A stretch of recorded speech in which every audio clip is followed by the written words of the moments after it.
Welcome to I dream. నా పేరు లుంబిని. ఈ రోజు మనం సేవ్ చేసి ఇన్వెస్ట్ చేసే చిన్న అమౌంటే రేపొద్దున పెద్ద మొత్తమై మనకు బిగ్గెస్ట్ ఆపర్చునిటీస్ ని క్రియేట్ చేస్తుంది. సో మన ఇన్వెస్ట్మెంట్ అనేది ప్రాపర్ ప్లాన్ గా వెళ్ళాలి అని అంటే డెఫినెట్లీ గైడెన్స్ కావాలి. సో మనం గైడ్ చేయడానికి today we have amphi registered mutual fund distributor Subhash Babu sir with us. ఆయనతో మాట్లాడదాం. Hello sir. హలో అమ్మా.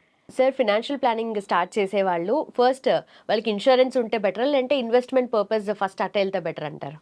Short answer insurance first. Okay. So wealth creation కన్నా ముందు first safety important. Correct right. Correct correct correct. ఇప్పుడు first ఎవరైనా invest discussion చేస్తున్నప్పుడు అసలు అతని ఫ్యూచర్ లైఫ్ సెక్యూర్గా ఉంటే కదా ఇన్వెస్ట్మెంట్ పర్పస్ అతను సర్వే అయ్యేది. అంటే అందరికీ ఏదో అయిపోతుంది కాదు, కానీ మనం we should always go with that premise that your coverage should be sufficient for a family. So life cover అలాగే హెల్త్ కవర్ ఓకే, రెండు కూడా మనం సరిగ్గా దాన్ని క్యాలిబ్రేట్ చేసి ఆ కవర్ తీసుకోకపోతే మీరు ఒక ఈవెన్ 50 lakhs మీరు ఇన్వెస్ట్మెంట్ చేసినా మీకు కవర్ సరిగ్గా లేకపోతే అఫ్కోర్స్ లైఫ్కి తేడా పడ వస్తే అది మొత్తం 50 lakhsకు సరిపోవచ్చు ఫ్యామిలీకి. హెల్త్ ఏదో మేజర్ ఇల్నెస్ వచ్చి ఒక 10-15 lakhs పోతే డబ్బురికి పోయినట్టే కదా అది. So always insurance is first. Okay. So అది స్టార్టింగ్ పాయింట్. అది హెల్త్ అండ్ లైఫ్ ఇన్సూరెన్స్.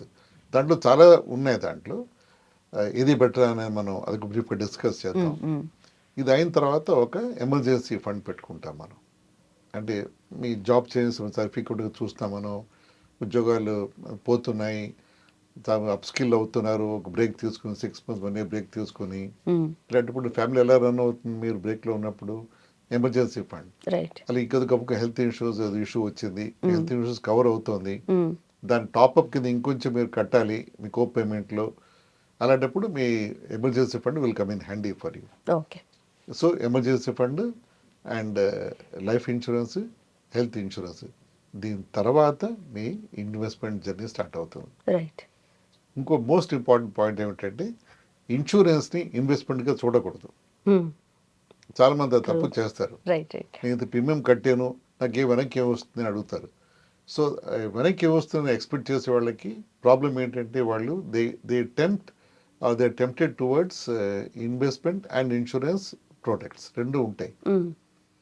దాంట్లో ఆ ప్రోడక్ట్ తీసుకున్నప్పుడు దాంట్లో ఇన్సూరెన్స్ కవర్ సరిగా ఉండదు, ఇన్వెస్ట్మెంట్ సరిగా రాదు. దాంట్లో దాన్ని యూలిప్స్ అంటాం జనరల్గా, మన యూనిట్ లింక్డ్ ఇన్సూరెన్స్ ప్లాన్స్ అని కామన్గా మనం చూస్తూ ఉంటాం.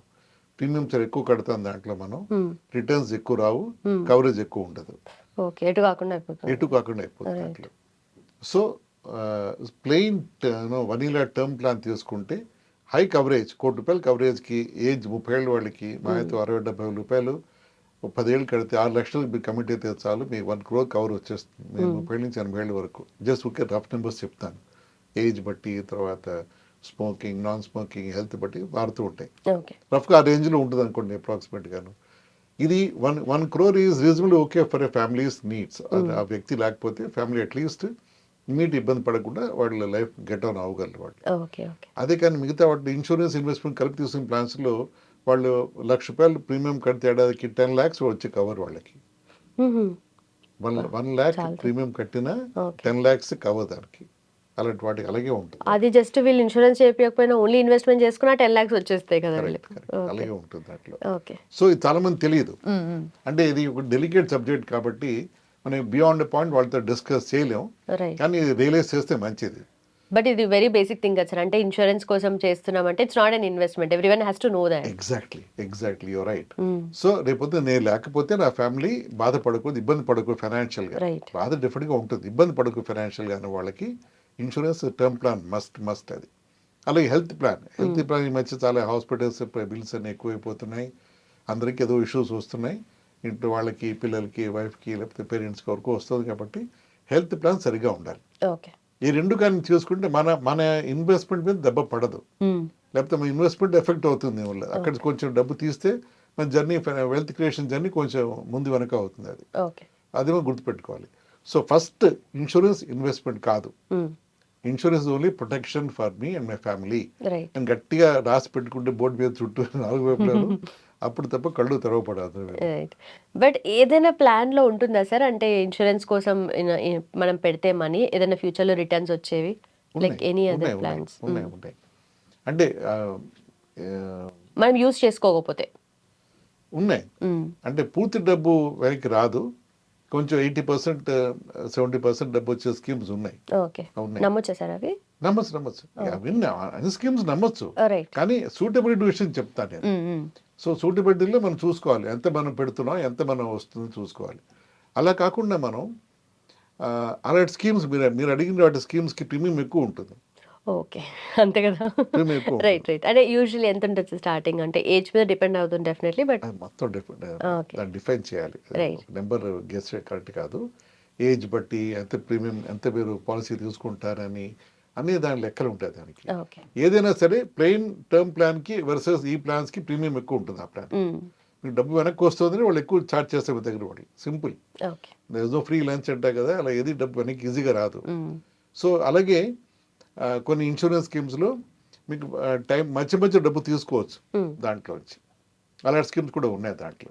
ఓకే. రీజనబ్లీ మనం నీడ్స్ 10 ఏళ్ళలో ఇంత డబ్బు వెనక్కి వస్తుంది మీకు అనే స్కీమ్స్ కూడా ఉంటాయి దాంట్లో. వర్కౌట్ చేయొచ్చు అవి.